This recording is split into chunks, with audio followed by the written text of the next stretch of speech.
allow the two It's okay. It's okay. Off your mind. It's okay. Off your mind. Chai! Now wow, people wey suppose talk truth to power don off mic. And if we talk, now 500,000 they go sama us, call them hate speech.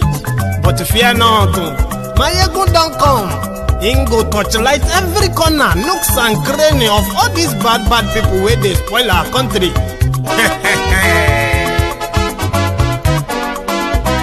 So my people make we loud, oh, yo, yo. Maiyegun don't come, oh, yo, yo. My people make we shout, oh, yo, yo. Maiyegun don't come, oh, yo, yo. Maiyegun don't come, man of the masses, oh, yo, yo. Maiyegun don't come, oh, yo, yo. Maiyegun diary politico, oh, yo, yo. Maiyegun don't come, oh, yo, yo. This one not the off in mind, oh, yo, yo. Maiyegun don't come, oh, yo, yo. Can in the touchlight every corner, oh, yo, yo. Maiyegun don't come, oh, yo, yo. Okay, some people be they holla say they want the power. Chai, them be promise us say we go get light and power. Nah. Them hustle sote they can't get the power. But now they know they do anything with the power. Sure. Every day, dollar just they get the higher power over naira. Still them talk say make we off mind. But thank God say Maiyegun don't come. So my people make you loud, oh, yo, yo. Maiyegun don't come, oh, yo, yo. My people make we shout, oh, yo, yo. Maiyegun don't come, oh, yo, yo. Maiyegun don't come, man of the masses, oh, yo, yo. Maiyegun don't come, oh, yo, yo. Maiyegun diary politico, oh, yo, yo. Maiyegun don't come, oh, yo, yo. This one not they off in mind, oh, yo, yo. Maiyegun don't come, oh, yo, yo. Person where they do evil, no one make person talk. Them say that Maiyegun, that man too they talk. He too they talk. Say Maiyegun diary, he they hot like pepper. But every day then they take money in bulk. Poor man picking, they the street they hawk. Still them talk say make we no talk. But thank God say Maiyegun don't come. So my people make you loud, oh, yo, yo. Maiyegun don't come, oh, yo, yo. My people make you shout, oh, yo, yo. Maiyegun don't come, oh, yo, yo.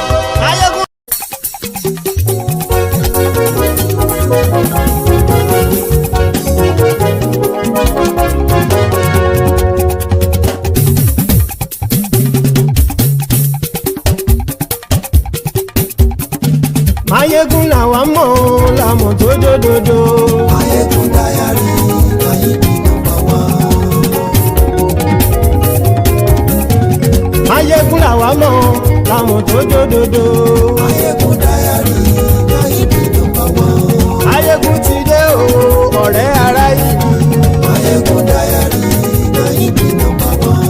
Lórí Facebook lórí YouTube. Maiyegun diary Maiyegun number one. Gbogbo bó ṣe ń lọ ni Maiyegun já wa sí. Maiyegun diary Maiyegun number one. Àṣírí ọ̀jẹ̀lú kì í bò níbẹ̀ o. Maiyegun diary Maiyegun number one. Bó bá ṣe eré àní Maiyegun máa wí. Maiyegun diary Maiyegun number one. Ó sì tún ṣe eré wàá gbọ́ níbẹ̀ o. Maiyegun diary Maiyegun number one. Maiyegun diary politico. Maiyegun diary Maiyegun number one. Godfatherism kò sí lọ́rọ̀ Maiyegun. Maiyegun diary Maiyegun number one. Ẹ farabalẹ̀ sẹ́ o kẹgọ́rọ̀ lẹ́nu o. Maiyegun diary Maiyegun number one. Àní Maiyegun làwa mọ̀ tó dòdòdò. Maiyegun diary Maiyegun number one.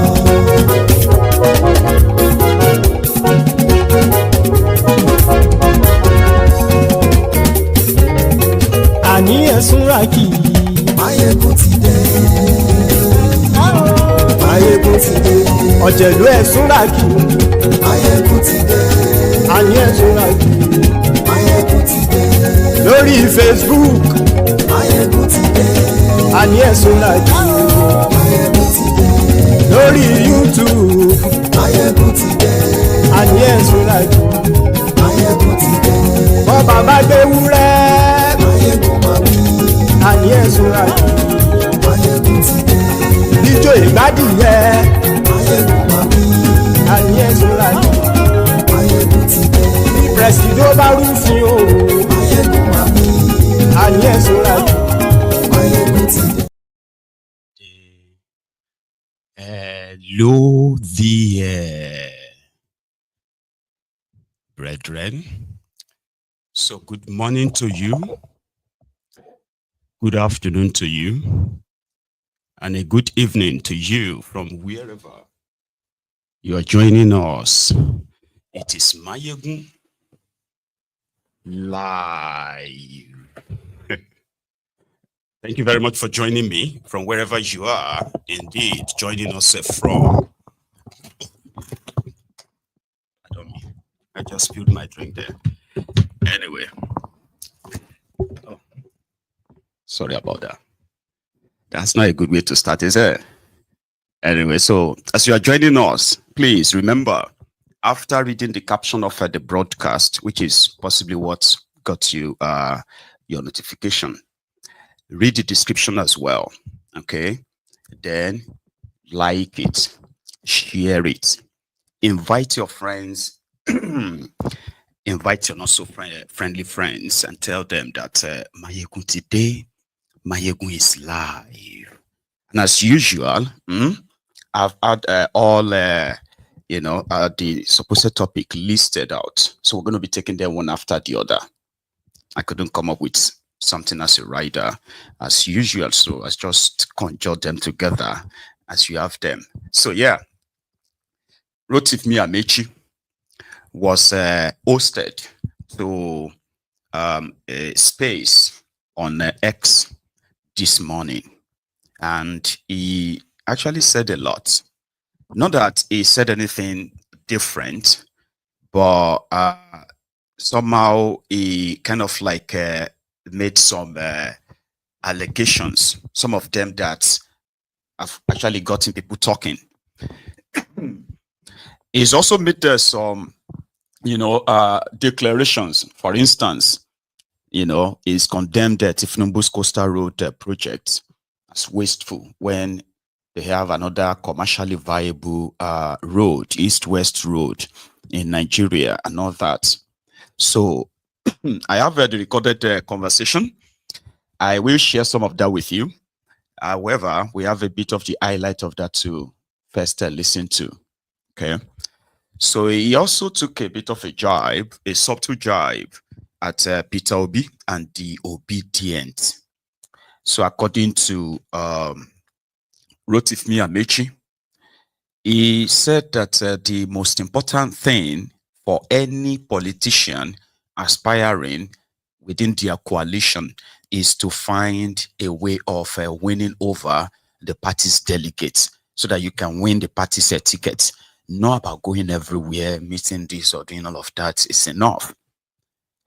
Then he went on to say among their coalition, which is, like I said, subtle jibe, is referring to the Obidients in that context. He said that they are the supporters of one of them. They love to abuse him and, and all of that, despite the fact that they are all in the same coalition. And that's fine. But, for somebody like him who had been in that situation before, where people were always abusing Bokuwari. So what did he do? Amaechi, he told the youth that hosted him that all he had to do was to purchase 150 laptops. Hired 150 youth, and their job every day was to look for anybody saying anything about Bokuwari, and somehow they delivered. So if he becomes your presidential candidate of the ADC and becomes your president in 2027, he said he won't tolerate all these abuses and all of that. All he would have to do is to hire some youth, like thousands of them, just like what Tinubu is doing. So like I said, he made so many other ridiculous statements that you possibly won't find tasteful. And he also made some other, as politician, right, he made some other interesting, I wouldn't say sensible statements or comments, but interesting ones. But we're not going to listen to all of that.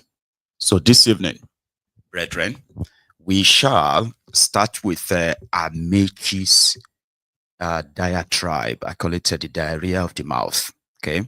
So the part where he says something about the Tinubu's coastal road is right, but unfortunately, he is not the right person to actually come out and condemn Tinubu's free and misplaced priorities. But first, we'll listen to that part, then I'll come and add my own comments. So as you are joining us, remember, like, share, and before you start commenting, and let me know what you think about the audio. So I brought a lot of caps I'm going to try on. So maybe the next time you see me, I may be coming up with different caps until I find the one that fits. But the first part, Amaechi, is a statement on the coastal road and all the other nonsense he added. Until I got NDDC to fix that part of the road. Now, let me tell you this story, why I laugh at the so-called coastal road. If you do the bridge from, what is this place in Akwa Ibom? Oron in Akwa Ibom. You do that bridge to Calabar, you have completed East-West Road. Up to today, nobody has done it. Why did Jonathan, as president of Nigeria, who had resources, not do it for the South people? So, young man, I will repeat it 100 times that Jonathan was not our brother. If you vote for me, if Nigerians think I won't do that Oron bridge, I will do it. Because I will abandon the so-called coastal road, because that's a road for stealing. If you complete the road from Calabar to Oron and fix the East-West Road, it's the same thing as coastal road now. Why waste 13 trillion or is it 33 trillion naira when people are dying of hunger? So, young man, Jonathan is not our brother. All right. So, good afternoon, Your Excellency. My question is very straight. You said you're going to stop the coastal road because it's an avenue for corruption. So the question is, are you also going to stop the Sokoto-Badagry coastal road and an extension? Which other policies of the APC are you going to reverse when you if you become president? Thank God you said you asked this question. I didn't say I will stop the coastal road. I just told you, I said that, look, in place of the coastal road, if I were this government, we should just have done the bridge from Oron to Calabar. Once you do the bridge from Oron to Calabar and you expand the East-West Road, you will achieve the same objective as the coastal road.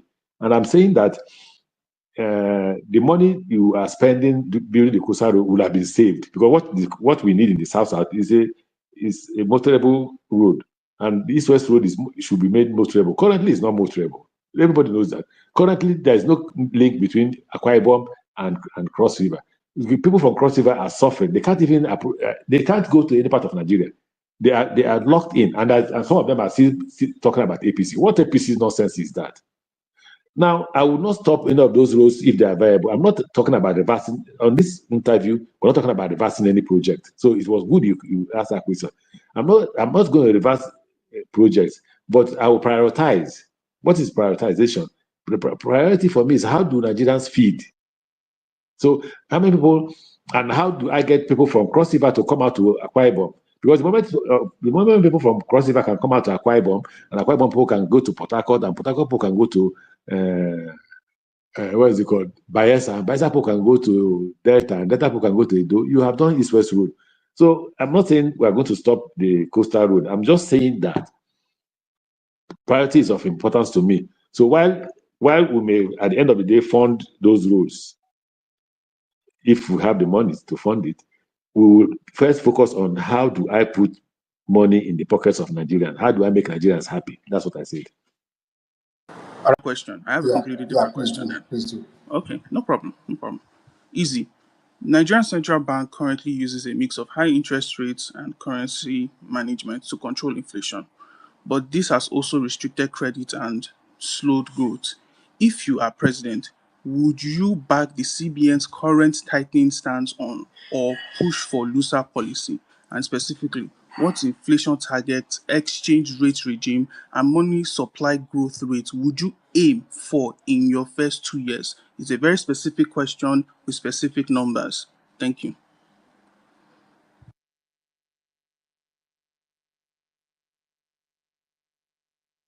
Sir, please, can you unmute? It seems like you've muted yourself.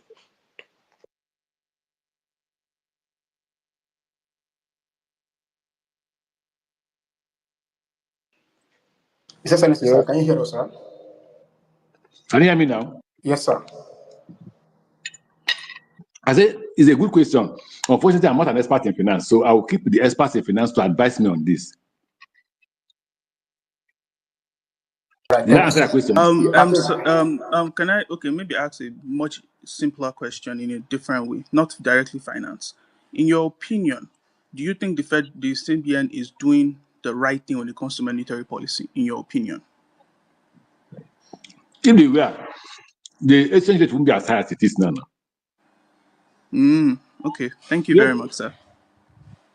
Thank you very much. That's all my question. Thank you. Okay. All right, thank you so much, sir.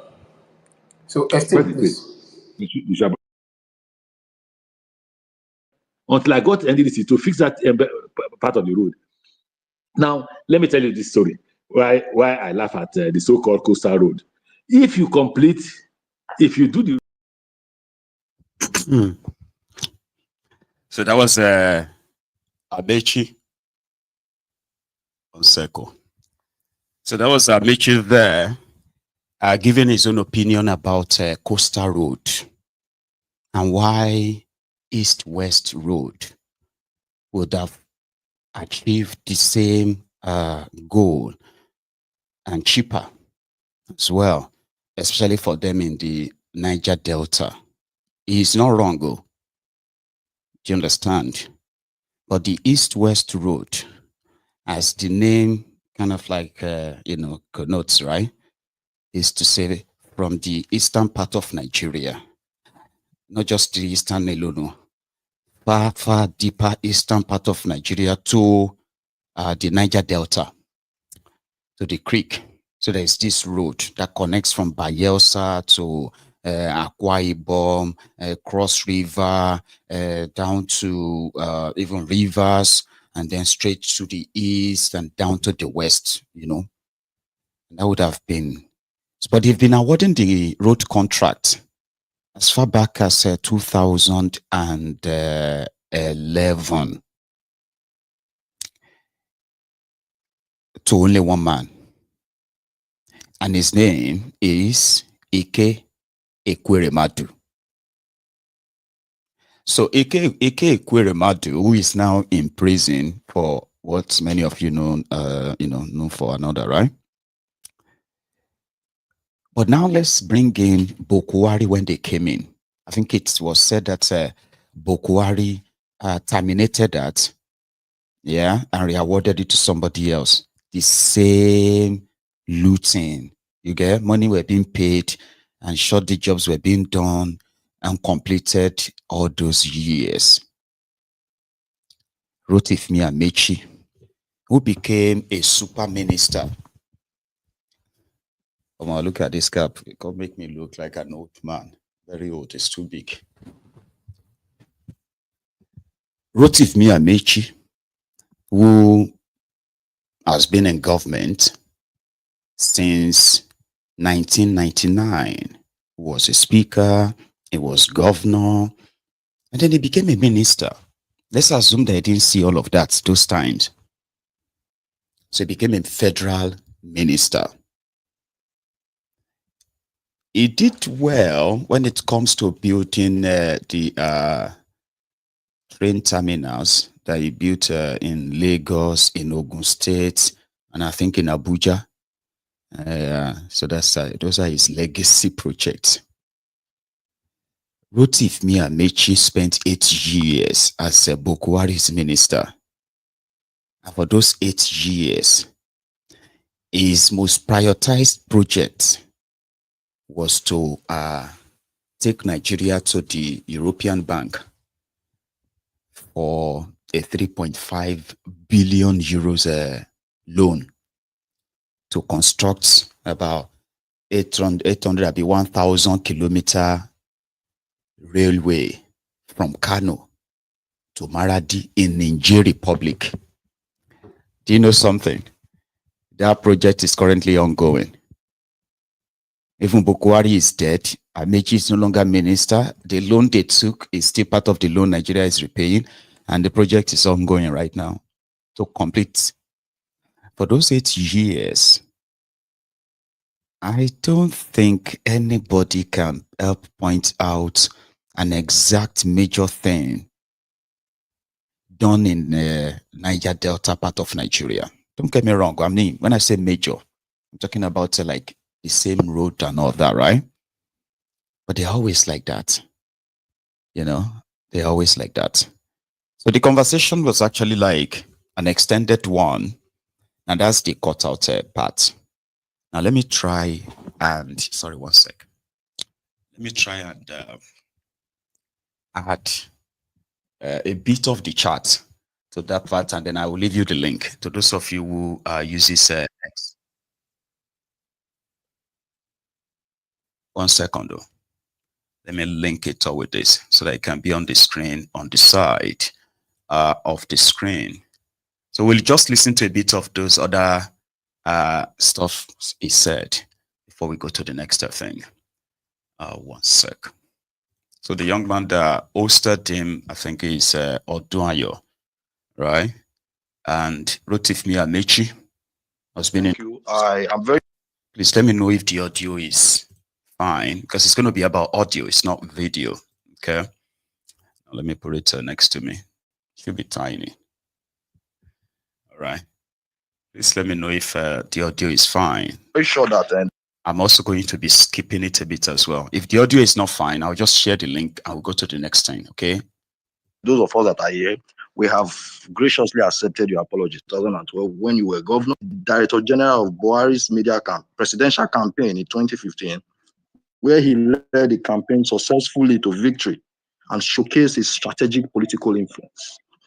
In 2015, he got appointed as the Federal Minister of Transportation by the late President Muhammadu Buhari, where he served 2 terms as Minister for the Ministry of Transportation. He later resigned in 2022 to contest the APC presidential primaries, where he secured 2nd place with 315 delegate votes behind aspirant Bola Tinubu as it were then. Popularly known as the Lion of Ubima, Amaechi's career reflects a blend of bold leadership, infrastructure focus, and political sagacity. His contributions to Rivers State and Nigeria transportation sector remains very, very significant. Ladies and gentlemen, please permit me to reintroduce to you this morning His Excellency Right Honorable Rotimi Amaechi, the Lion of Ubima. Thank you so much, sir. I yield the mic.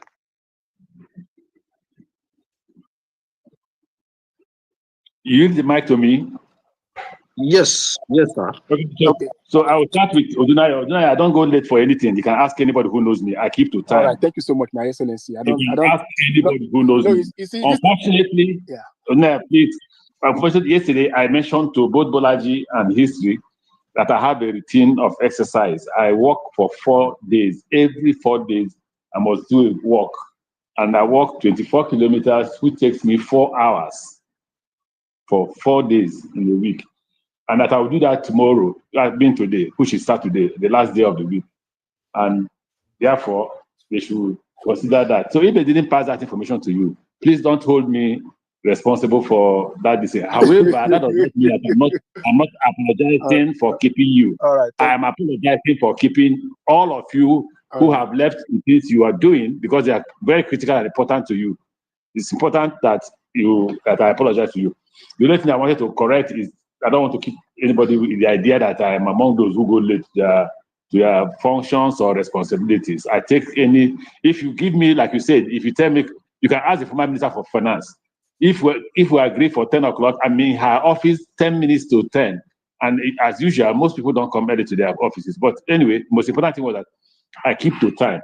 Now, on the issue of the invitation to have to speak with you, I thought you will leave in the sense that you will direct what you want me to say. Don't worry, because definitely we will do so. Yeah, the intention of this space is for ordinary Nigerians like myself will ask questions to people who have who want to occupy, who have occupied public offices, who intend to do so in the nearest future again. So our job here is to moderate the session.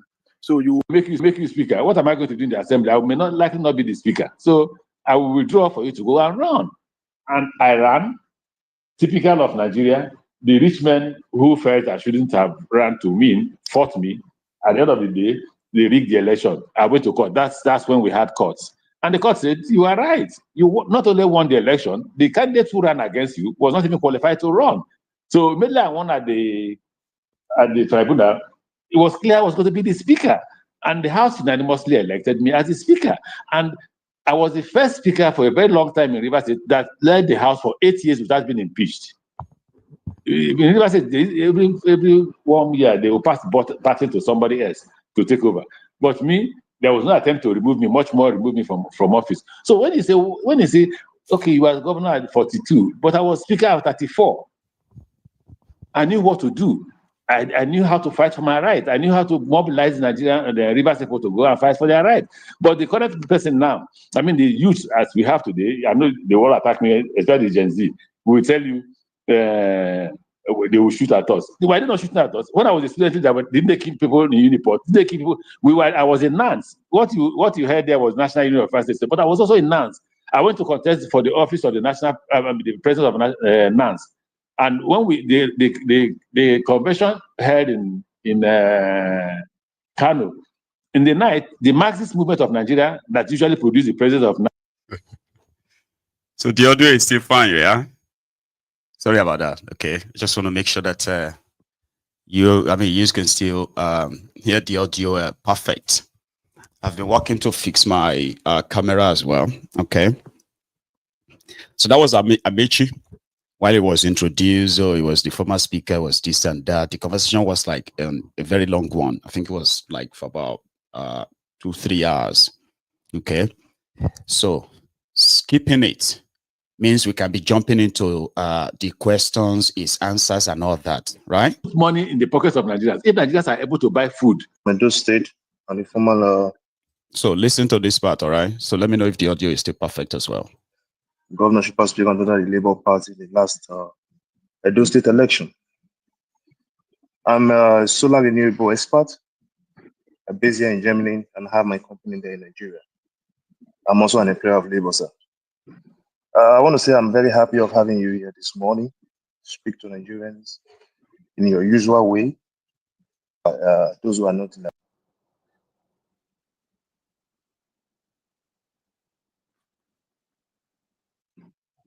Elections in your state, you have not been able to deliver. In 2015, as a sitting governor, we know what happened. It was rigged, actually, because I remember I saw you on TV going from polling unit to asking for the regional from EC8. They couldn't produce it. None of the polling agents could produce it.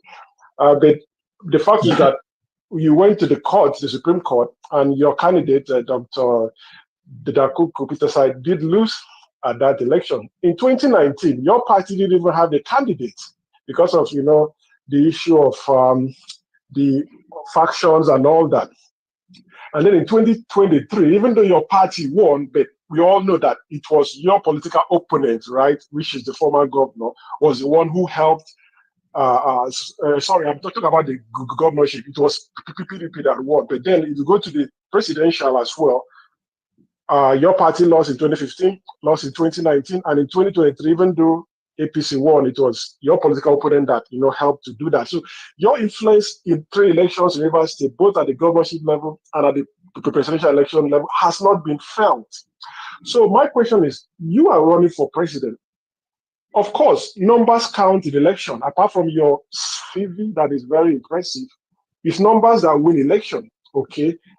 You have to have a base, which is your state. You have to come to the table with your base.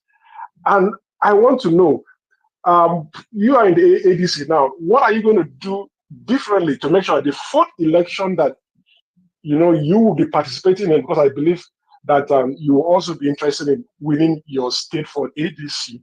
How are you going to do things differently to make sure that there is no election in Nigeria after Jega?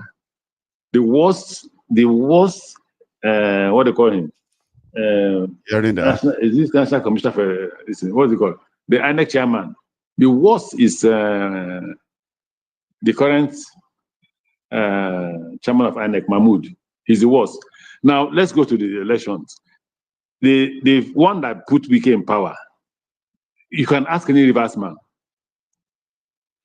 Wike sat in INEC office in Port Harcourt. If you brought any result that was not favorable, they would say, they would tell you to take another result sheet and write a new one. I'm not saying in anywhere else, inside INEC. And why?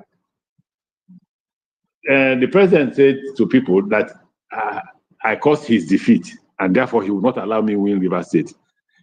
What did he do? He removed the DIG that was closest to Rivers State.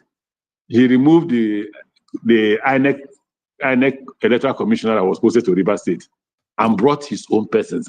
When he asked this question, it's very funny. You should talk about human beings. He's actually talking shite. That's part of the other ridiculous statement he made. Like, Tinubu was a candidate. Bokwari was president at the time. So Tinubu's election came first, and it was declared, Abina, before you did your governorship. So how did Tinubu remove this, removed that, to make sure that he didn't win? I don't get that. Yeah? Okay, hang on. I think he's talking about the one that brought with a wiki. And that was not true as well. You know? But let's continue. Please go to Rivers State. You heard me say to my last interview that I challenged the current minister that let's take a walk from airport to town. First, it will expose my health if I'm not healthy. Second, it will expose who is popular.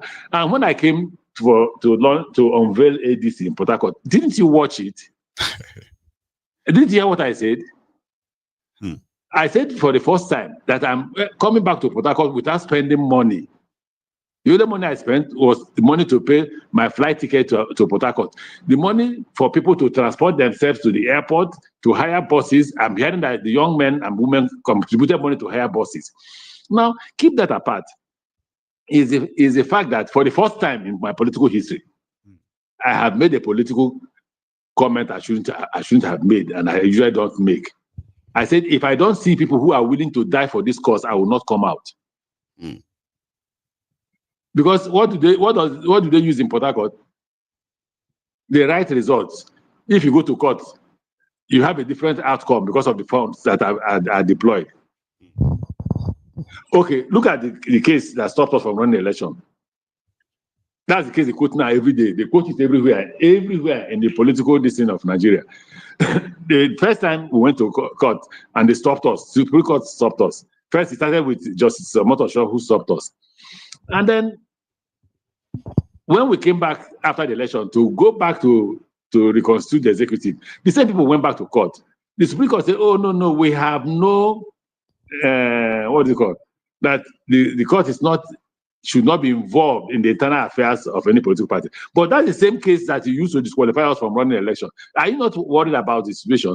But I don't want to go far on this matter because it involves quite a lot of things that I don't want to say in public. I'll keep it to my chest, and I wish everybody luck. Do I want to be a vice president? I will not want to be a vice president because I'm not running for vice president. I'm running for the presidency of the country. And I believe I will win the primary. So don't ask me whether I will be vice president or not, because I believe I will win. Ask me how. Look at the candidates and look at me now. When it comes to age, I'm 60. I'll be 62 in 2027. So let every other person, maybe other candidates will emerge before them in terms of age. And I have said I will publish my medical records before the election, so that you can see. And I challenge everybody to publish their medical records. I just told you here that I jog 24 kilometers. In fact, out of that 24 kilometers, I jog 10 kilometers and I walk 14 kilometers. Right. If I'm not healthy, I won't do that. In terms of qualification, I will also publish my qualification. By the way, you didn't put the fact that I have a first degree in law based university. I have another certificate from law school. I have a master's degree from King's College. Right. And I'm awaiting the result of University of London another first degree in law. I'm currently an applicant of a PhD in literature at University of London. I'm an applicant. And why am I an applicant? I've not made up my mind. My friends are divided. Some say write your memoirs. Some say go and do. Wrote with me, Amaechi, Ubima, Judas Iscariot. Is a guy that you shouldn't ordinarily underrate. Because I'll tell you something. A lot of people remember Pastor Ruga challenging Tinubu and then scoring, I think, a 200 and something. Wrote with me, Amaechi, the underdog, was the second though to Tinubu. Okay. And Tinubu only just outsmarted all of them. All right. But that's not the story for tonight. So Amaechi, who has enjoyed the impunity in the system, he has enjoyed rigged election. The 2019 election, which what do you call his name? Mahmoud helped Bukwari to rig, right? He benefited from that. So right now, and he also benefited from the judiciary that legitimized the fraud and then every other thing that happened in the contraption under Bukwari. But don't underrate him. I don't know what his electoral value is. Not even in Rivers State. I mean, probably worthless. You get what I mean now? And that is why somebody like him believes that when I say worthless, don't get me wrong, worthless in the sense that they don't have election. It is about the highest rigor. So highest rigor will win. Use everything you have to make sure that you win. And it doesn't have that kind of resources. Not anymore. It's never had it since 2015, of course. And not even when Bukwari was in power, it couldn't have it in 2019 as well. So I don't see that, but don't underrate him. As many people believe that Kachikwu is usually the Syria presidential candidate. In every camp he finds himself.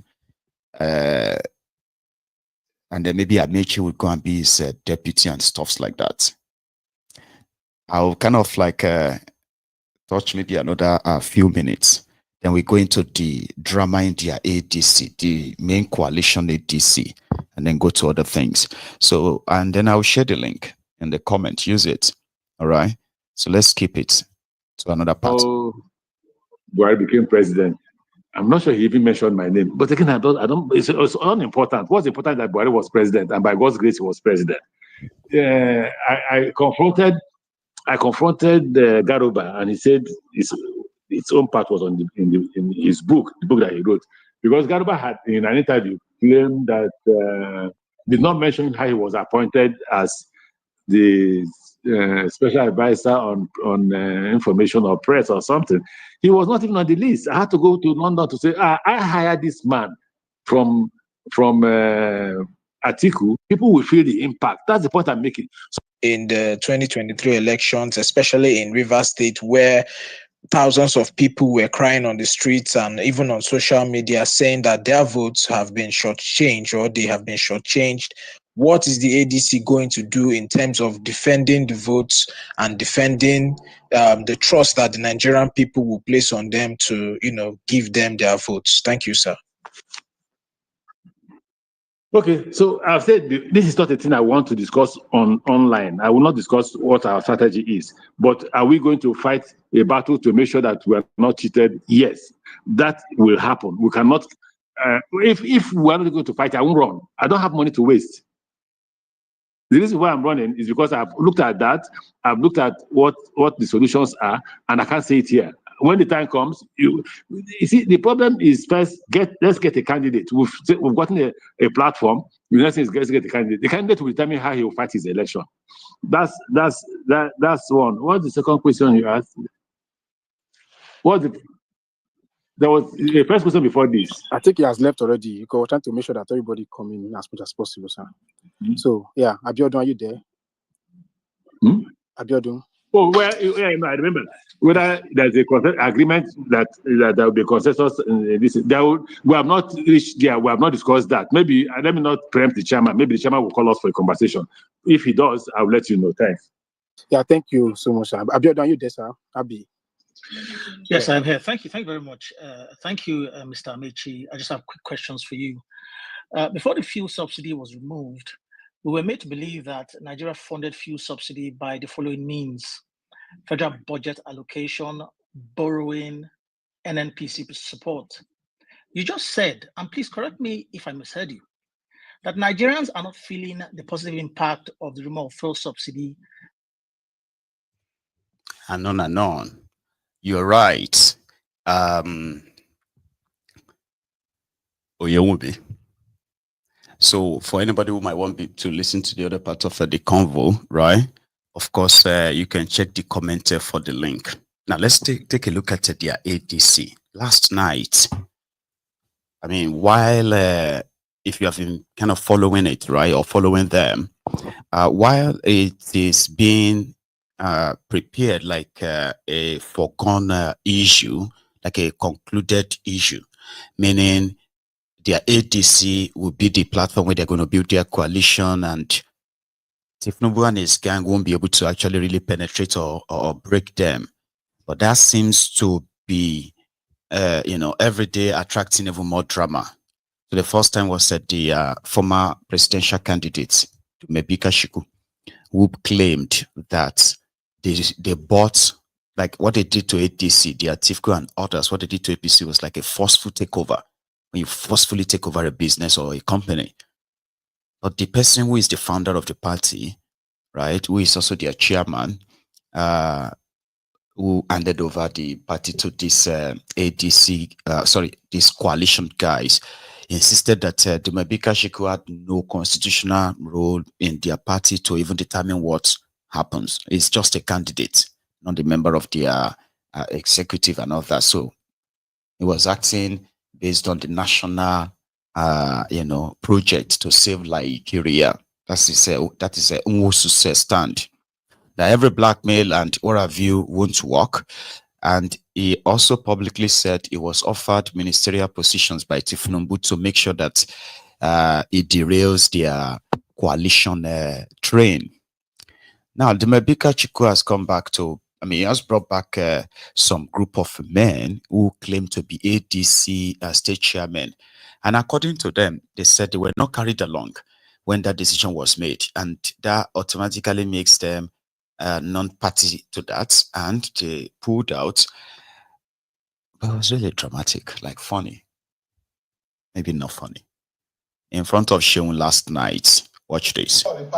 Because the constitution is very clear. If you want to become a member of a party, you go to your grassroots. That is the ward level. Are you also you feel the same way? What said you are from Borno, right? No. I'm from Nasarawa. Yes. So is your case the same? Same, but my signature wasn't there. Or you omitted your signature? No, I'm not part. It's not part. It's just Borno. But are you saying that you are not privy to, or you don't? You don't align No. The mark leadership. Never. Did Mr. Nwosu did he meet the state chairman at all point? No, not at all. You see, when we came from Abeokuta 2022, because we went for Abeokuta to select our presidential candidate, that was on the 8th of June. Then Kachikwu happened to be one of those presidential candidates. So it was at that point, we're thinking, after the primaries, Mr. Nwosu will organize a convention to bring in new leadership. So he didn't do that, but we tried to question him because there's a danger in it. If you don't change the leadership, even if Kachikwu happened to be the presidential candidate taken to court, under litigation, under that, there's possibility that he will lose out. So we're advancing on that capacity, on that ground. He refused to listen to us.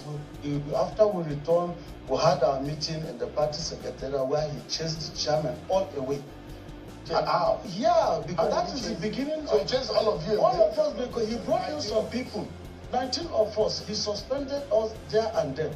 So from there, when we went to court, Justice Binta Enyako, she gave us the judgment that of course Ralph Umosu is no longer the term because his tenure has expired. That's what we're telling. Has elapsed. So he refused. He refused to abide by the law, the judgment. Then he went to Kaduna Zaria. Yeah, you are from Nasarawa, State, and you don't. You I'm the state chairman. State chairman Nasarawa. Yes. You also state chairman, state chairman, acting chairman, Akwa Ibom State. Yes. And you are also not aware of it. Not aware of it. Is your signature? Yes. It's not there. It's not there. It's not there. So you're lucky. Not very lucky. We are still in the same vision. Yeah. Because you know, even if I want to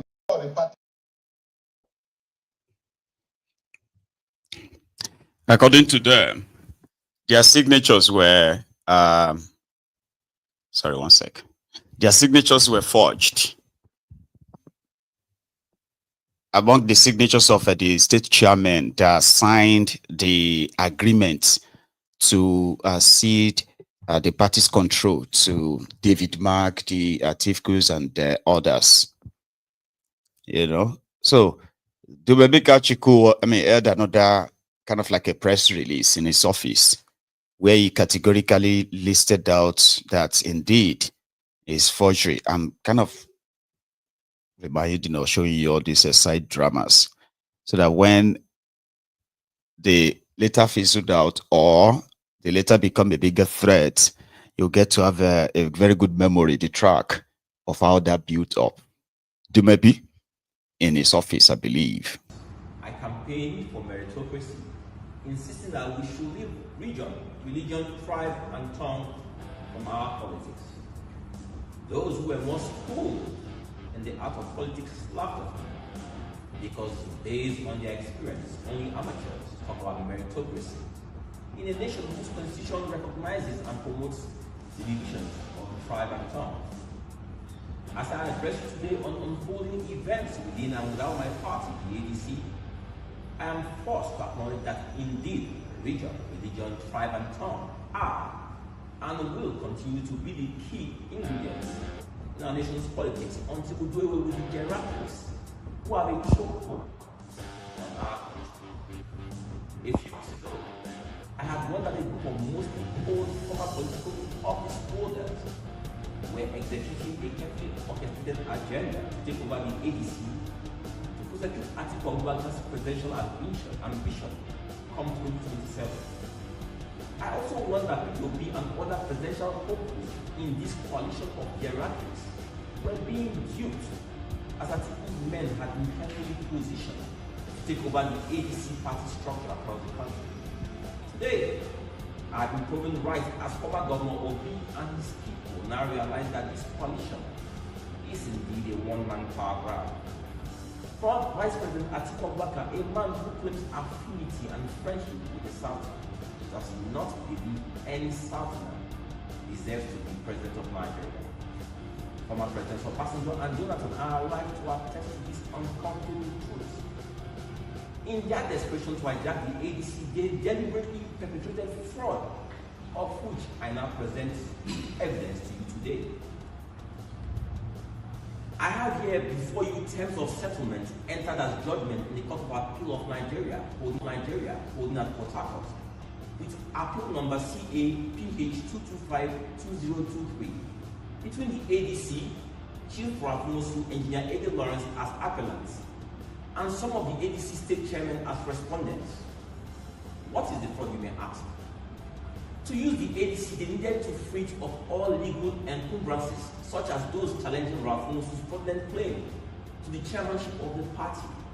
And so, they forged signatures of some of the chairmen who were not interested in the sale of the party and presented it to the court as terms of settlement, which the Court of Appeal adopted.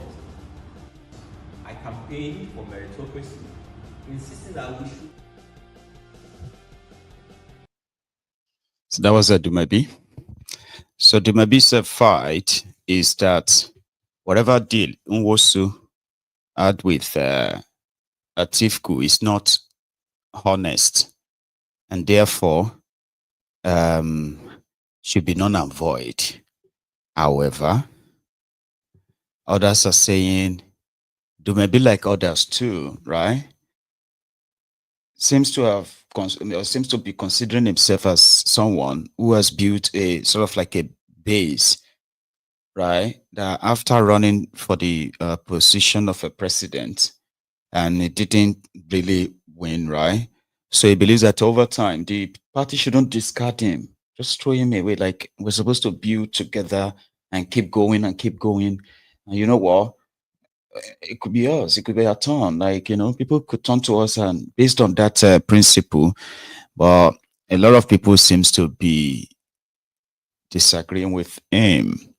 And that is also one of the reasons why some people, when I say some, I'm talking about people who are not really completely biased, even those who are biased too, like who have argued that with what Peter Obi and the Obidients, with what they did in Labour Party, right? They have become so formidable enough that they could push out those who want to become the saboteur of the party and build the party and all of that stuff and face these guys again, because that could be, a form of a credibility that people want to see in the political setups and all that, rather than go on and mix up with these career criminals who seems to just only want to use his good public, his public card, or sort of good public card or image in this time, use that to possibly cover their own stinking, like this, their own stench, and still get back to power. Something that a lot of people find so uncomfortable to, to really process. And such people are called emotionally weak. No, Baba, politics is more than that. It's not emotional disorder. So some people believe that, while the same thing that Kachikwu seems to be propagating. Now, Obi hasn't really joined them officially. It was declared that they gave Peter Obi and El Rufaya, they gave them kind of like a waiver that they don't really have to join their coalition now. Okay, they can stay wherever they are now until when they give them the green light, and then they can move. For some reason, I find that a little bit like odd. But in their politics, tiny information like that are never to be dismissed or ignored. Okay, so Peter Obi was in Bauchi yesterday, and the guy who is the what do you call that thing? The chairman of the PDP Governors Forum, Bala Mohammed, which is one from the governor of Bauchi, officially told Obi there, maybe not officially, but it kind of like told him there that the PDP Governors Forum would like be honored to have him back in their party. And at the same gathering, Obi himself told the media, the journalist, that he is a supporter, an advocate for a single term of 5 years. So that when you come in, you know that your contract is 5 years, you have to do your job, and then you are out. The way he puts it, yeah. I'll show you. Bauchi. It is no longer about us. It's about our country. Our politics must change. It must be politics of development, politics of competence, politics of capacity and compassion, where we care for other people. And that's why I came to see my brother, so that we can talk and continue to talk about the problems of the country, how we can solve it together. And of course we discuss politics. Two of us cannot meet without discussing Nigeria, irrespective of the fact that we are in different parties. We connect effectively because Nigerian politics cannot be done with ego, with differences and personal interests. We have to harmonize our interests in the interests of the people of Nigeria, because the opposition must come together. This ADC, PDP, NNPP and the rest must come together if we will unseat the present administration that is not doing well. But at the last note, I told you we want you to come back to PDP. And that's what I must say. So please come back. That's where you belong. If I have opportunity, we should stop having second tenure for president. It should be 5 years. That's what it is in South Korea. So people come in and know they have a job to do. What people do now is to be president, do anything for 1 year, and use the rest of the year thinking about next tenure. We must stop it. Let's face the real job and do your own and go. I will serve for 4 years. And we have to start building trust. It's very critical. A leader should say something and stay with it. It is no longer about us. It's about That should say something and then stick to it. You know, building trust, credibility, and all of that stuff.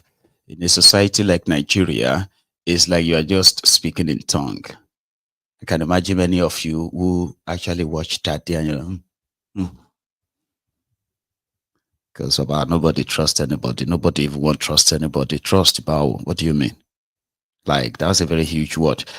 But the Obidients who trust the man, they don't see him like that. In fact, they strongly believe that if he says he's going to spend a term, absolutely he will spend that term. Do you get what I mean? Like, they strongly believe that. They just need to understand that many of you were born in an era that trust has become a very, very, very scarce commodity. So don't blame them that they don't believe you. All right? So he was in University of Bauchi as well, where he had an interaction with their students there yesterday. That same trip. Let me show you.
These are some of things we want to build. If you can all war, people like me who want to serve actually visit universities. And then so many people who became president all over the world while I was in school. And here, with the chairman of the party, we're not coming for politics. The series, the Youth Fund, former finance minister of Federal Republic of Nigeria.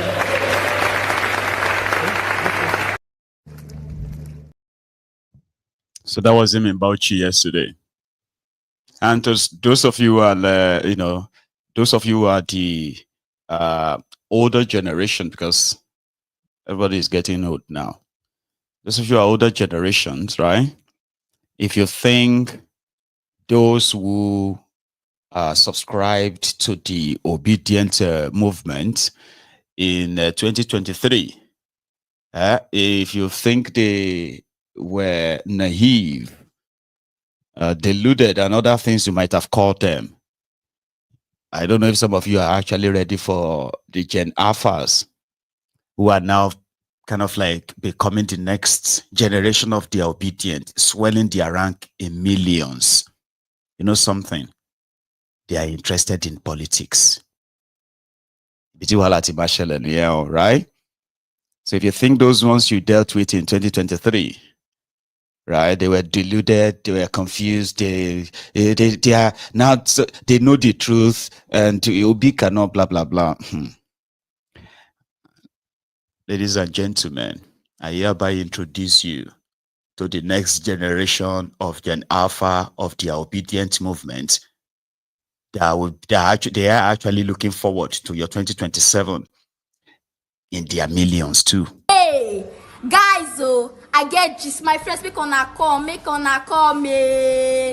If you feel say they don't already write election results, get your PVC. If you feel say they don't already rig the election, get your PVC. If you feel say INEC no go allow our vote count, get your PVC. If you feel say this country no feel better, get your PVC. Anyhow where you feel get your PVC for hand. Then make we come together, defend our votes. PVC registration don't start. Yes, go register for your PVC. As me, a first-time voter, I don't go register. Our votes, now our votes. Remember, it is better having and not needing than needing and not having. Get your PVC. Hey. It's better to be having and not leading than to be leading and not having. I have no idea, seriously, what that means, right? But like I said, if you have seen them in 2023, if you experienced them in 2022 and 2023, and somehow your memory is no longer that sharp anymore, they have fed you with enough propaganda enough to make you think this is not a political existential threat to the political establishment. Well, I just gave you the news. They are in their millions. You see all those Obi appearing in their schools. So many of them, Obi has been appearing in their schools since they were probably 7-8 years old, since their primary, secondary schools. They will tell you that, it was still, now most of them are now turning 18, according to their data, which in itself is another story entirely when it comes to their election rigging. Now, let's leave that part and go check something out. A few days ago, I saw a clip. Yeah, I saw a clip of someone complaining about a farmer that was killed in Delta State by the Fulani terrorists and other people that got injured as well. They said they killed the farmer, they killed his farm help. right, in that community. Then yesterday, a CCTV footage, which means, you know, the camera that was like the security cameras in the farm captured that moment when these attackers came and stabbed the farm owner. It's a bit far off. And that has gotten a lot of people, again, talking. Like, you return to Nigeria with God knows how much money you have raised for years of your hard work abroad. And you decided to go and start a farm, right? And right there on your farm, you got attacked and you got killed on your farm. Not like you had any fight with anybody. They came into your farm purposely to get rid of you. So viewers' discretion is advised. And the picture is a bit far off from the camera. It was captured like this.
It's actually ideal to stop it.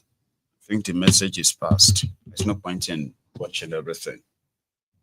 So the victim, and mind you, the farm is actually a poultry. Okay, sorry, one sec. So the farm is a poultry, and it was attacked right there on his farm, and his name is Mr. Ayo Abunuke, and the community is Jesse. I don't know if I pronounce that right. So that was 3 days ago. Yeah, that was 3 days ago. And that was the video coming out just yesterday. Among, or should I count him as among the latest victims? Yesterday's survivors are today's victims. Today's survivors are tomorrow's victims. And on and on and on like that, we are all just awaiting victims of that contraption. You know, and I hope his killers are caught, because that's what I always kind of like hope for. So I hope, the perpetrators are caught and brought to justice, and the person or the persons won't just die in vain. Unfortunately, their killers will go on and kill others, and me, and again, because they are terrorists. Why would anybody want to kill somebody on his farm? To rob him or take over the farm or war? Okay. And that is the Nigeria that you have. However, there is this guy, Ayobami. His name is Ayobami. He's one of the APC, Ebekegbe's, Buhari idiot of that era. And for 8 years, he was completely ignored. Then Kolu came. He happened to be one of those who have called out Kolu as a drug dealer, as a thief, treasury, other names that most of them have called Kolu. Many names I have called him. All these names I'm calling him right now. So just imagine, like, in another 5 years, now I am the special advisor to Kolu on social media. Sure, you understand? And everybody will begin to say, pull out my videos. I said, well, so and so. That was then. I didn't know then. Now I know better. You know, bury my shame and all of that stuff, and just, that's who Desai Obami is. But he's finally rewarded. They made him one of the Nigeria Medical something board member. And to him, everything is fine. Right? Listen to this. There. So a lot of good has happened. The problem is people decide to focus on the negative because it suits their narrative. Yeah, so because you're an economist, so I'll take you to your top. The fundamentals are the issues. And you know that in economics, the baselines are very important. Very. When the fundamentals are messed up, no matter what you do, down the line, you're just going to be struggling. Yeah. And I'd like to ask you, if you are to move into a new house, would you just move your things in? Would you clean it first? Would you maybe repaint it so that when you move your things in, you will settle it? It will depend on the condition of the house, sure. That's the question. Yeah. So the condition of Nigeria when this president took over, one will imagine that he knows because an APC government and APC government. And when those policies, just a moment, and when those policies were made under this government, and those are the policies that threw the nation into this mess, into this economic crisis, and those figures have not gotten back to what it was before this government came back.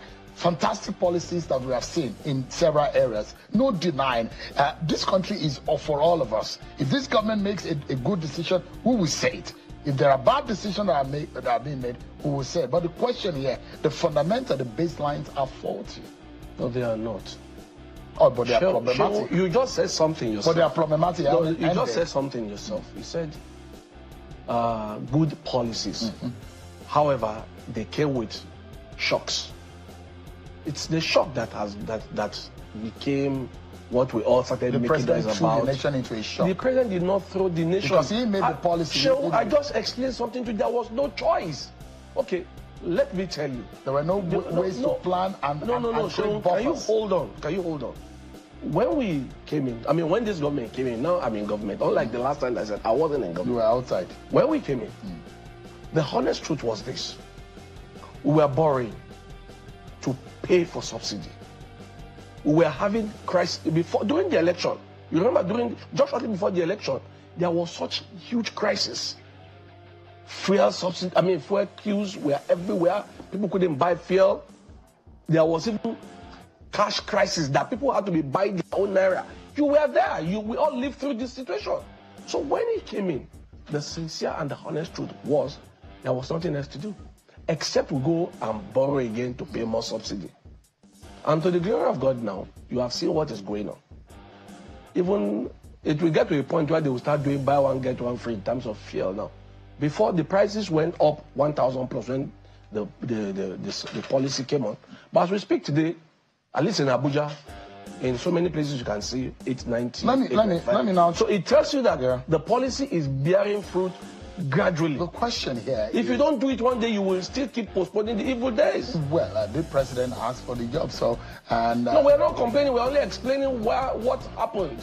Because we're not complaining. The man is not complaining. You people in government will not complain because you are not the one feeling it. Who told you I'm not? The Nigerian people. Do you know how much I earn as look at your beards. They are looking fresher. It's always been looking like this, even better than this. It's grayer now because of the stress in government. Oh yeah, but the question here, you guys asked for the job. You say you can do it. You are better than Atiku. You are better than Peter. You are better than Kwankwaso. Far better. But they are saying that you are doing a bad job. Some element and some elite in the north are saying that do not come back to us. All the promises you made, you have failed us. You are so changed enough. And the anger, and I put the figures out. Is Bola Tinubu and the APC able to go back to, for example, the Northwest where you got 2.52 million votes, the North Central where you got 1.7 million votes, the South, the Northeast where you got 1.185 million votes. We're going to get more in those places. Really? See, forget when elites talk, because elites are asking for something. It's a negotiation tactics for them. What you should ask yourself is, what are the people saying? The video that broke out last week was not in Obumosh or in Lagos. It was in Sokoto, when the children, I say children because they're no longer children, they are grown men and young men and women who got their nail fund paid their school fees were paid, and their pocket money was paid. Those are the real people. Those are the real human beings. Recently, another one, I think in Bauchi or so, students came out thanking Bola Tinubu for paying their fees. Now, the honest truth is, the policy that Nigerians are refusing to be told about by journalists, I'm not talking about you, who have decided that the only thing they are going to complain is hunger, they will not see the good part. The good part is that the people who need to be touched by some of our policies are being touched. As I speak to you today, it has not been done anywhere in Nigeria where the government say whether you are poor or you are rich, you must go to school, we will make sure you go to school. This is happening today. I'm very sure now, that when we talk about... You understand the dynamics of politics. When people don't directly, and the leaders of, and you know what the North looks like, political. Nuisance Lele. Nuisance Lele. You know why? It's like listening to the same thing again and again, and still couldn't like make any sense out of what they're like saying. Tinubu gives them student loan. I've actually had people in this country who have said that to me too. They're saying that, oh, you know what? I didn't like him. I didn't support him. But some of his policies are now, you know, they are good policies. I was like, can you give me those policies? Like subsidy now, removed and all that. And I was like, replaced with what? He couldn't really give me anything. To him, he's just repeating what the likes of this mofo have been told to go and tell people. So they removed subsidy for you, and then they replaced it with what? Their own subsidy. A NEF fund, student loan. If did you not see the video of students there celebrating, why won't they celebrate? When the same criminal government of Tinubu came in, removed the education subsidy that could allow like a very poor man child to go to a federal university. There was a policy in place that someone who is from a very poor home is going to Unilag, paying 1,500, 2,500 naira as his school fees in Unilag, a federal university. Maybe you should go and ask them now, what is the tuition in Unilag? And then they will tell you, oh yeah, but if Tinubu is going to pay for it. See what I mean now? Like, they had a system that was working. Tinubu came, removed all of them in the name of Nigeria has no money. But same them, you're watching them frittering away trillions of naira, trillions. There's a report that Tinubu and his wife, in the last 2.5 years, nearly 2.5 years now, in the last 2 years, all right, they have spent, both of them, they have spent over 300 billion naira in total on foreign trips. Tinubu alone has spent over 200 billion naira in 2 years on foreign trips. And do you know something? He attracted zero investment. What you have in Nigeria right now is called hot money. Okay? When you see them talk about, and hey, God, my God, I'm not an economist though. But if somebody like me tells you that whatever you are seeing right now under these rogues, it's just going to be a child's play because it is easily predictable. And the talking point, they are telling you, oh, remove subsidy. If not, he removed this or that. Replaced it with what? Your economy received the shockest of the shock. Your economy is in complete recession, but they have a World Bank projection that says your economy is growing by 3-point-something%. 3-point-something on what? 3-point-something of what? Production, improved electricity, improved production, reduced importation, or what? Your naira is in tata. So they are cooking figures left, right, and center. And people are saying, hang on, if all these figures are good, it should reflect in the lives of the people. People should be able to create jobs enough that people will begin to say, oh, it is now showing up. But they are telling you that it will begin to show in your pocket. It won't. You don't get it. People are not bringing in money that will last in Nigeria. They are coming to Nigeria to give your government loans through bonds. Free, they call it hot money.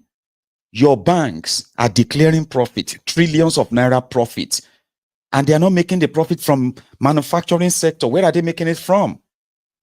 By cutting charges on people who are transferring money, making, all these money launderers and the rest of them. Hot money. I actually got to know about the word hot money. Yeah, they call them fraud money. That's what you have in Nigeria. Economists in the house right now probably should understand what I'm saying. When you can say, you have invested in the last 2 years, Tinubu's regime has invested $2 billion on power, or $5 billion on power. And right now, I just remember something, right? So I heard that Nigeria's power generates, the combination of all of Nigeria's power generating plants, right? If they are all working in full capacity, they are a total of 13,400 and something megawatts.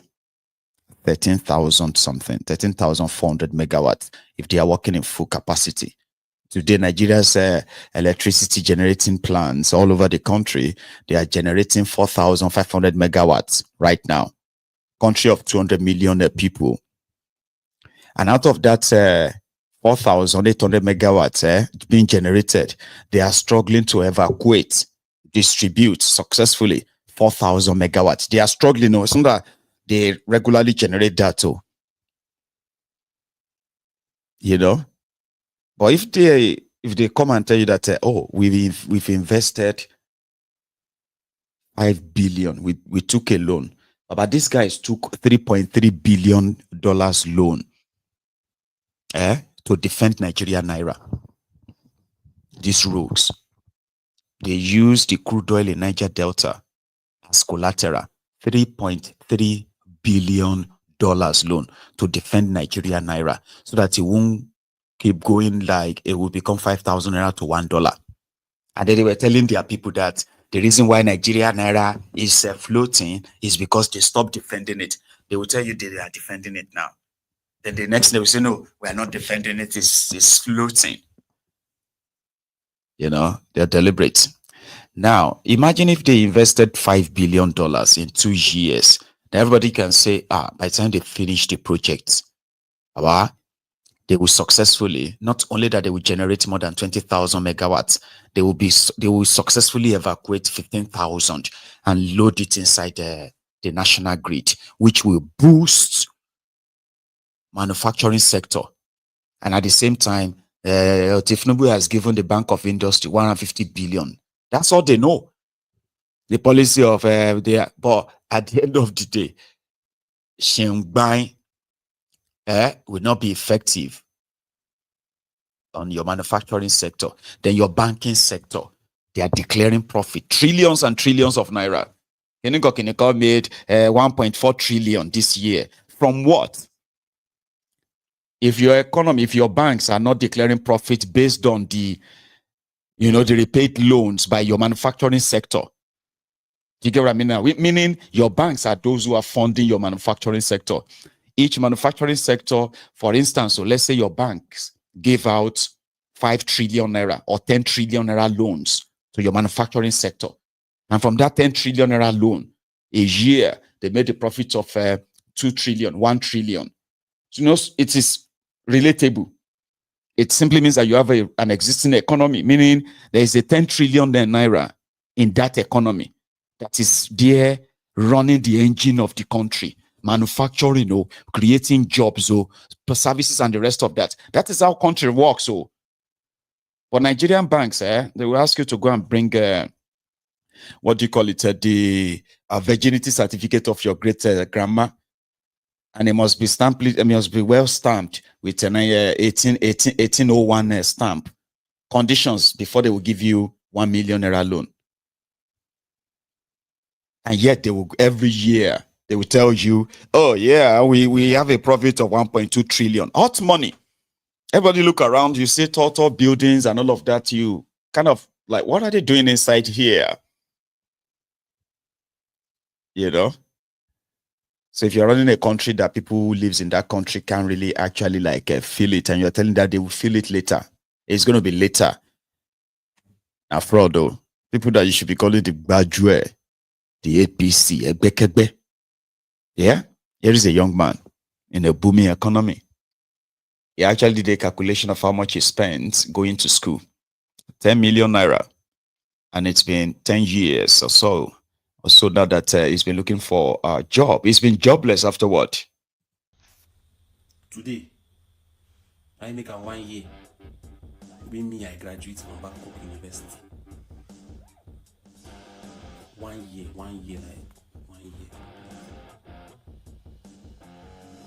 Because why I spend over 10 million naira go learn for that school. I don't even see job where you go pay me 100,000 for that certificate. Person just go school, study one very useless course. This thing I'm saying, some people will not accept the fact, but that's the truth. I know you just go to school, get a degree, but now can degree fend for you? Can you get a job without that?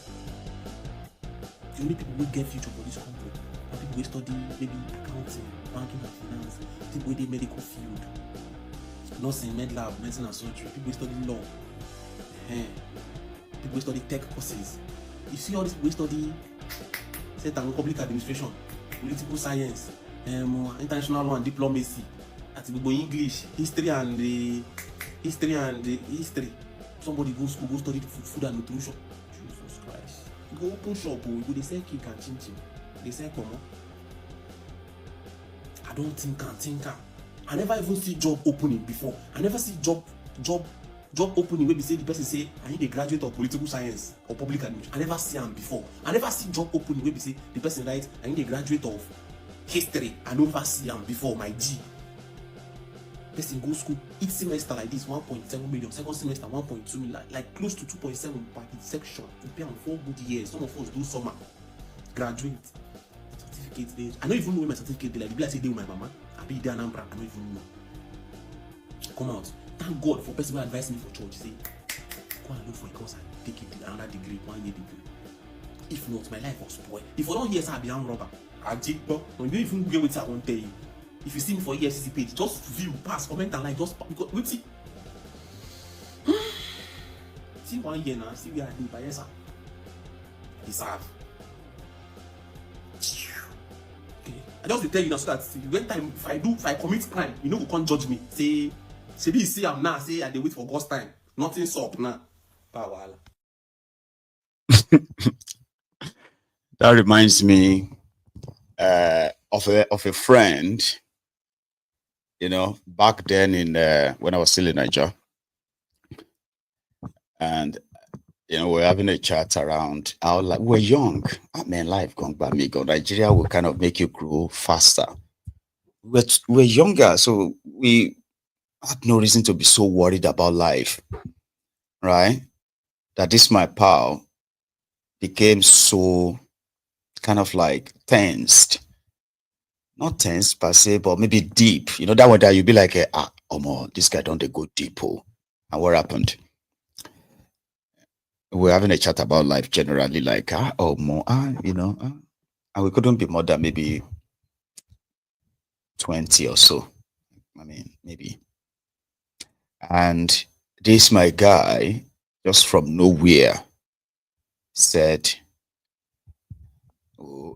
Shay, why you like, I'll tell you the truth though.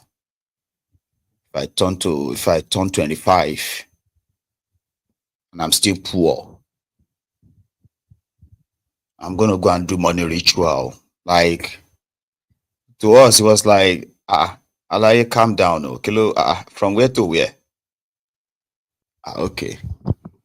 And you know, from where I grew up, anyone who begin to have that kind of thought, right? You are advised to stay away from them because we call them the desperados, you know? And if you need somebody for his money ritual, it may be you. So you have to stay away from that person. Now, what that young man said there is like the situation or the reality of so many young Nigerians in their 20s. The pressure they have been subjected to, by the way, the society and all that, even in their teens, most of the time they are not really prepared for what Nigeria is still going to throw their way. And some of the times when they want to express themselves and let you know that, oh, more, you see my face on, I'm going to go and do Yahoo Yahoo. Or more, if I don't if I don't find job by the end of this year, I'm going to go and do Yahoo. If I don't shake any coconut, I'm going to go and join armed robbery. I'm going to become an armed robber. Thoughts, those intrusive thoughts, they are no longer intrusive anymore. They have actually become people's reality. And when they speak them out like that, they are also kind of like the reflection of the society that these rogues have now, or the society that we have now created. Because we did. I mean, as much as the criminals themselves are busy doing what they normally do best, what about the enablers? What about those of us who are like, it's none of my business, and others too? So it's a society that we enabled, created, nurtured, and sustained, or still being sustained by a lot, But more, we leave that one. Policy, we did. I actually said something about Tinubu's policy on importation, right? And some of these importers, they feel like they have been shortchanged, they have been deceived by Kolu. What was that? When Kolu came, he has increased the the excise duty, okay, which is the import tariff. He has increased that by more than 5 times. This year alone, they have increased it 3 times. So they have different percentage of money they charge them, all right? And I think I've said something on that before, okay? Anyway, this phone, let's say this phone is 1,000 pounds, all right? And I send it to Nigeria. So the Nigerian custom will see the receipt of the phone as 1,000 pounds. So what is going to be the 8% of this phone? So that's why you get charged. But the fraud here is, or the corruption there is that by the time they will calculate, I mean, that should be straightforward, yeah? Like, that's straightforward, but that's not straightforward in that contraption. No. It's only straightforward. Maybe if you grease some palms and they can help you, you paste this and then you paste them and you can have all your stuff. But now they may come back and calculate what will likely cost you about 400 pounds to get these phones from them. That's far more than what their law says normally on paper. Now, this reality is what people have been dealing with that make things more expensive. In fact, it actually made it even difficult for Nigerians to even buy used cars. I mean, Nigerians buy used cars enough that they could afford, but not anymore because of this Tinubu. And they have increased, they're about to increase. Okay, I think they've increased it. I did a program on that a few days back. So yesterday, so many of them took to the Office of Customs, because you know what they have done to them? They said, oh, you know what? The new tax law, we are going to harmonize the taxes. Instead of you paying 1%, 2%, or 7% here, or working a percent. No. We are harmonizing everything. It's going to be 4%. So the first victim of their renewed tax reform reality setting yesterday, when they got to the Office of the Customs and realized that majority of them would have to go and find something else to do. This business of importation, this is going to be the end for some of them. They would just have to let go. They can't do importation anymore. And as for Nigerians, you that is dreaming of buying a Camry 2012, I've been a Camry 2015. But you may need to save more or just bury the idea. RX 010, 1 million surface duty. Hey, we'll not die,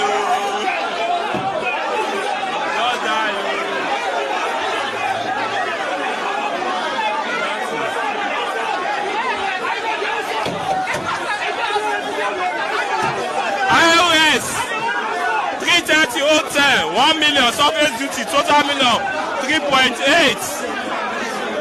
Total. Yeah, but answer the calculator more. You go think say she be na excise duty. They say na excise duty. How much is that one? 15% of your okay, sir. Any other one? EFCC. Sir? EFCC charges. How much is that one? 1% of your okay.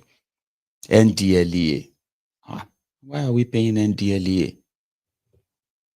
Do you want to clear your goods or not? Okay, and how much is NDLEA? 4%. Yes. Where's again? Is that everything?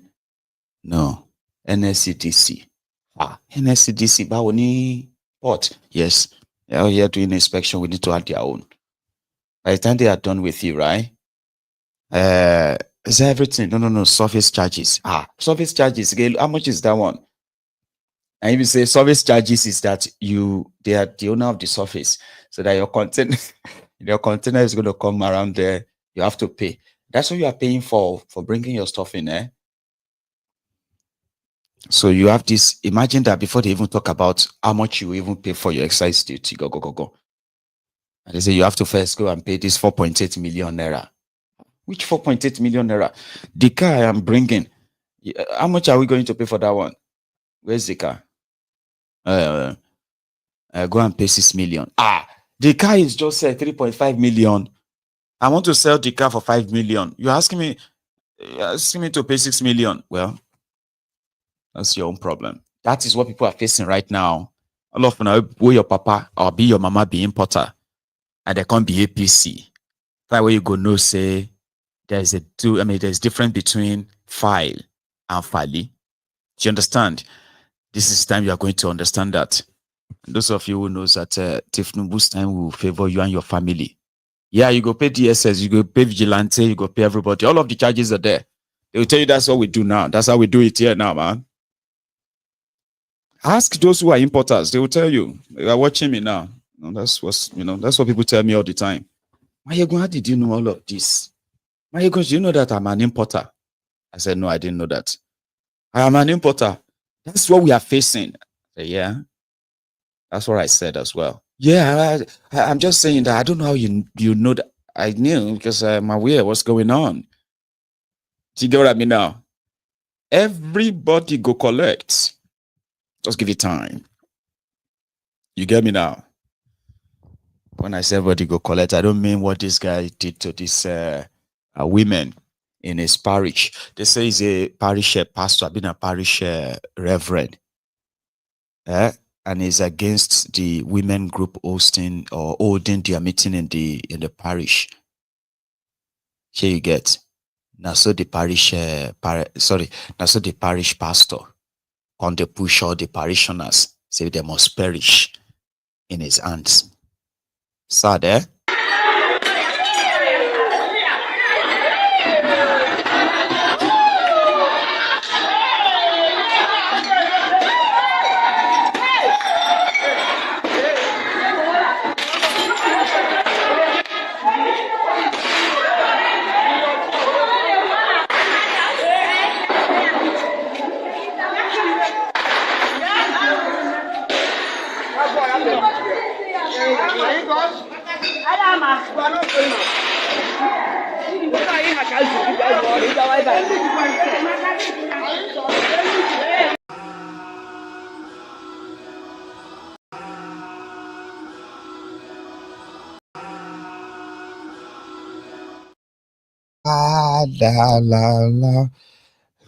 Now the parish pastor, they throw all the bottles, the drinks that the women were going to use for their meeting. It was smashing. That's what he's doing there. He was smashing everything, picking them, smashing it, you know.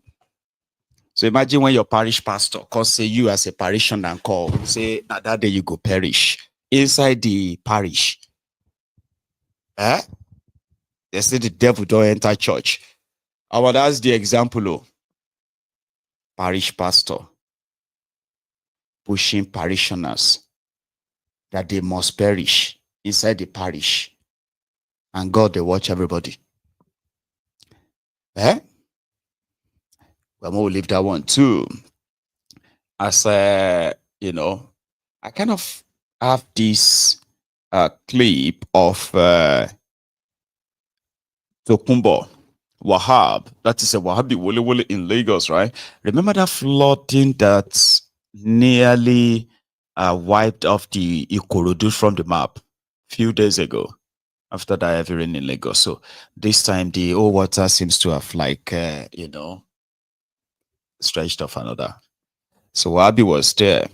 And according to him, the reason why Ikorodu was underwater at the time was the same way the same problem they are facing in other parts of Lagos. Indiscriminate disposal of waste, as well as poor maintenance of the supposed channels, you know, water channels that could have taken water out of the towns, the city, and all that combined. So it took a tour. I'll show you. No,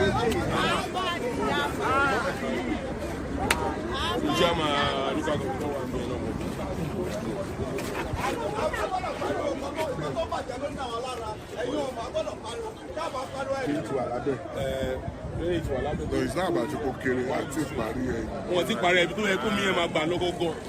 Wọ́n ti parí ẹ̀. Ẹ jẹ́ àlọ́ àbájú. How was it on Tuesday? On Tuesday, it's too much. Where did we get to? We entered this place. Full of water. Please.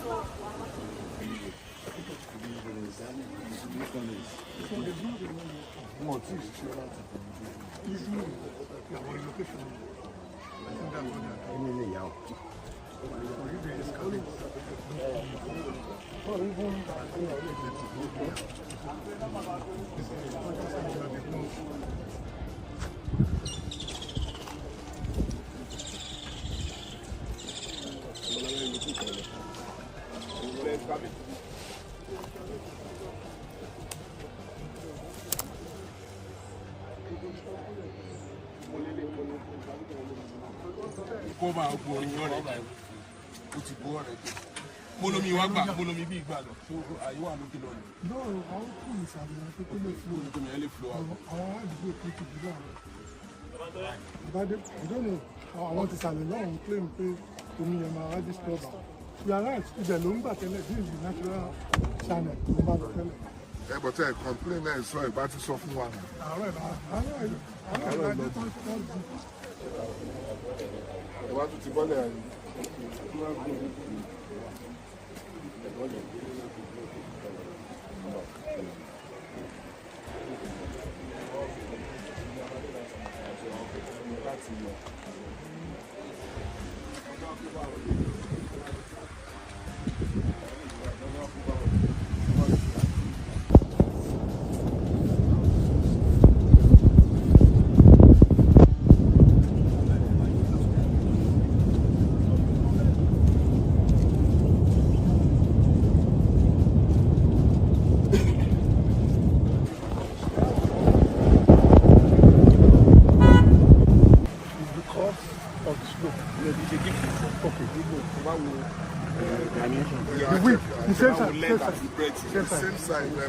The width is the same side, but the depth is the same side.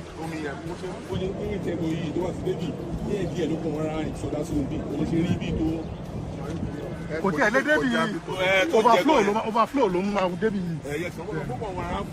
Bẹ́ẹ̀ ni overflow. No, bọ̀ ráyè ń lọ, ó gbà báyìí, ó gbà bẹ́ẹ̀ náà. Lónìí mo fọ́ sẹ́, àló, ó padà, ó kún gbogbo bíi, ó kún gọ̀. No, máa tún kólé. Tó bá ti kún lókè, ó kọ̀ wá báyìí. Tó bá ti ráyè ṣẹ́ tán, ó máa tún padà sàn. Ó padà. No.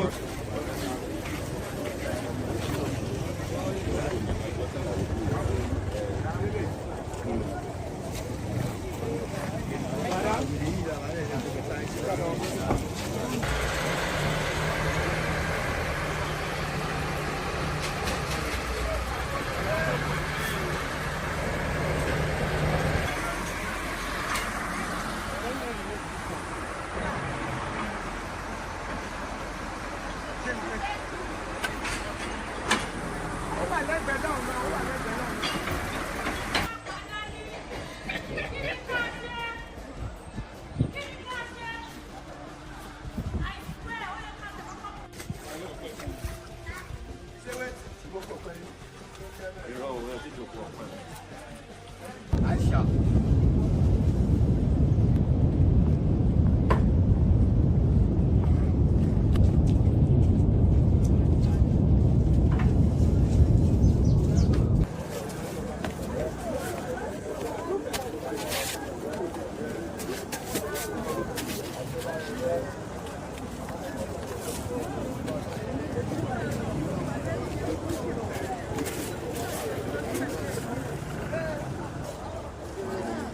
far,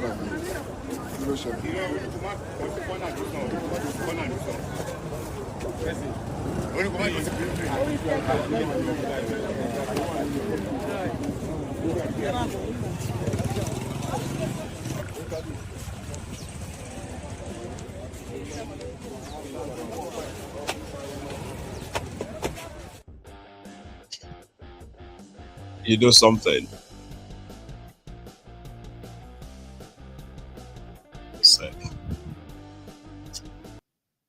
So, you know something? I actually shared that video with you so that you can see what that part of Lagos State looks like. The entire construction in that area is a mess. The entire construction in the area, the whole. I'm trying to find the right kind of like the right, you know, builders terminologies. But you get what I mean? Like a layout where should be drainages, where you have canals, where like going to be covered, where you can have where you know the roads and how the water is kind of like channeled and all of that. Nothing in that place. Everybody just kind of like was, and even the constructions that you saw going on. Now the purpose is just to show you around. Okay, that's where people live, and they have government. And when disaster, you know, happens, they bring the cameras, they pretend to care, and that's mostly all you're gonna get. So at the end of the day, until it floods again, that's when you're gonna see them again and say, "Oh yeah, we have forwarded it." You know, like who are the planners of all these places? Well, I'll be beating myself if I try to want to logically reason them and analyze it. So I'll be beating myself unnecessarily. So thank you very much, everyone, for your time. And again, yeah, to those who are still loyal, YouTube has done, you know, YouTube has actually hit my platform with, they've hit it so strongly enough that people barely kind of like really see the notification or receive the notification now. That makes it very, very sad. So please, to those of you who are here, remember to at least like just once. You don't need to do it twice, because that seems to be the antidote. And to everybody who always does. Anyway, thank you. And tomorrow, yeah, I was going to do it today. I don't think I have the number. So hopefully I will have the number tomorrow. Okay. And then I'll tell you. Enjoy the rest of your evening, everyone. And good night from here.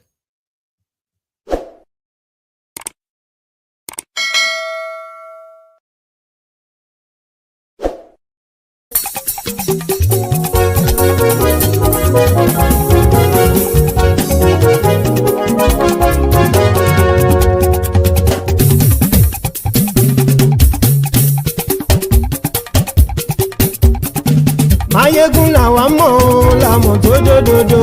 Maiyegun Diarrhea, Maiyegun #1. Maiyegun làwa mọ̀ làmọ̀ tó dòdòdò. Maiyegun Diarrhea, Maiyegun #1. Maiyegun ti dé o, ọ̀rẹ́ ará ìlú. Maiyegun Diarrhea, Maiyegun #1. Lórí Facebook, lórí YouTube. Maiyegun Diarrhea, Maiyegun #1. Gbogbo bó ṣe ń lọ ni Maiyegun já wa sí. Maiyegun Diarrhea, Maiyegun #1. Àṣírí ọ̀jẹ̀lú kì í bò níbẹ̀ o. Maiyegun Diarrhea, Maiyegun #1. Bó bá ṣe eré àní Maiyegun máa wí. Maiyegun Diarrhea, Maiyegun #1. Ó sì tún ṣe eré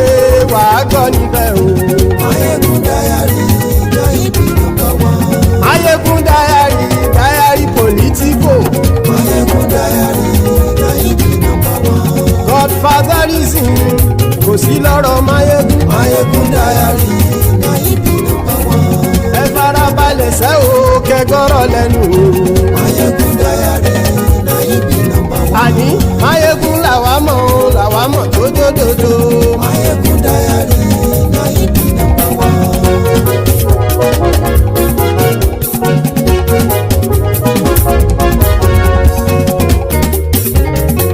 Àní ẹ̀sùn ràkì.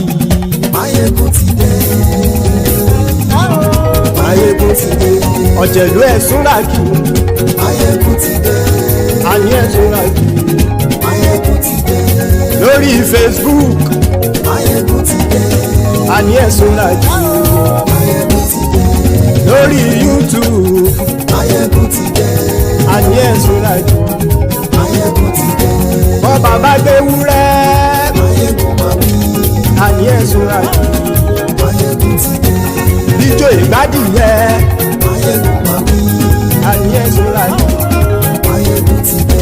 Pẹ̀sìdó bá rúfin o. Maiyegun máa wí. Àní ẹ̀sùn ràkì. Maiyegun ti dé. Kí gómìnà kówó jẹ. Maiyegun máa wí. Àní ẹ̀sùn ràkì.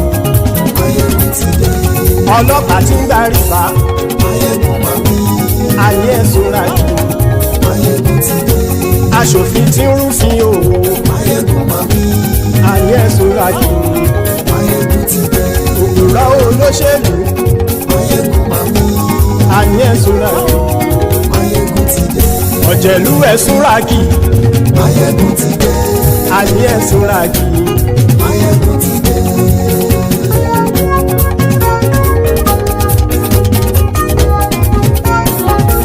Maiyegun ti dé. Gbogbo ọ̀jẹ̀lú ẹ̀sùn ràkì. Maiyegun ti dé. Gbogbo ọ̀jẹ̀lú ẹ̀sùn ràkì.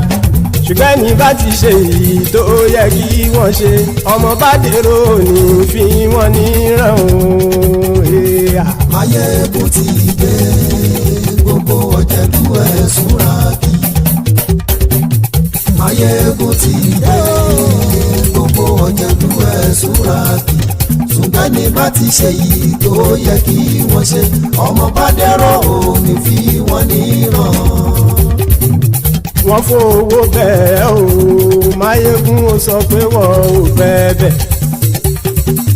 Wọ́n fowó bẹ́ẹ̀. Maiyegun ó sọ pé wọ́n ò fẹ́ bẹ̀.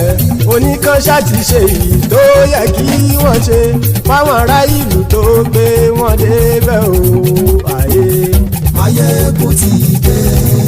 Gbogbo ọ̀jẹ̀lú ẹ̀sùn ràkì. Maiyegun ti dé. Gbogbo ọ̀jẹ̀lú ẹ̀sùn ràkì. Ṣùgbọ́n ní bá ti ṣe yìí tó yẹ kí wọ́n ṣe, ọmọ bá dẹ́rọ̀ ò ní fi wọ́n níran. Ha! Kì máa yí ṣeré, ọ̀rọ̀ yìí kì í ṣẹ̀fẹ̀. Kì máa yí ṣeré, ọ̀rọ̀ yìí kì í ṣẹ̀fẹ̀. Ẹni bá ti lè lẹ́bọ̀ lẹ́rù o, ọmọ bá dèrò kàṣà ìtú wọn síta. Maiyegun ti dé. Gbogbo ọ̀jẹ̀lú ẹ̀sùn ràkì. Maiyegun ti dé. Gbogbo ọ̀jẹ̀lú ẹ̀sùn ràkì. Ṣùgbọ́n ní bá ti ṣe yìí tó yẹ kí wọ́n ṣe, ọmọ bá dẹ́rọ̀ ò ní fi wọ́n níran. Tẹnitẹni ọmọ Maiyegun ọ̀rẹ́ ara ìlú mọ̀mọ́ ni mo fọlọ́run ṣọ́ ẹ̀ bá kìlẹ́bù. Lóòótọ́ olódodo ìlú ọ̀tá ìlú mọ̀mọ́ ni ìwọ ṣá máa ń ṣọ́ra kò sì mọ́ bẹ̀rù. Bọ́tà ń lè rí bóníṣègùn lé káwọn mọ̀mọ́ fi ṣera wọn ni ó ti dẹrùn tí wọn ò gbọ́dọ̀ sè mọ́bẹ̀. Èèpo ọ̀bọ̀ lọmọ bá dérò tàjẹ́ ò gbọ́dọ̀ jẹ́, ó ti dọba lórí abínú ẹni kò sì mọ́ bùyà. Àìsíwọ́lu ní ẹnìkẹ́ ìgbódì ẹyin lábàrá o, ó kó ẹni tó bá dán o àkàmù. Maiyegun ti dé. Gbogbo ọ̀jẹ̀lú ẹ̀sùn ràkì. Maiyegun ti dé. Gbogbo ọ̀jẹ̀lú ẹ̀sùn ràkì o. Ẹni bá ti ṣe yìí tó yẹ kí wọ́n ṣe, ọmọ bá dèrò òní fi wọ́n níran o. Maiyegun ti dé. Gbogbo ọ̀jẹ̀lú ẹ̀sùn ràkì. Maiyegun ti dé gbogbo ọ̀jẹ̀lú ẹ̀ súra kí ṣùgbọ́n ní bá ti ṣe yìí tó yẹ kí wọ́n ṣe ọmọ bá dẹ́rọ̀ ò ní fi wọ́n níran.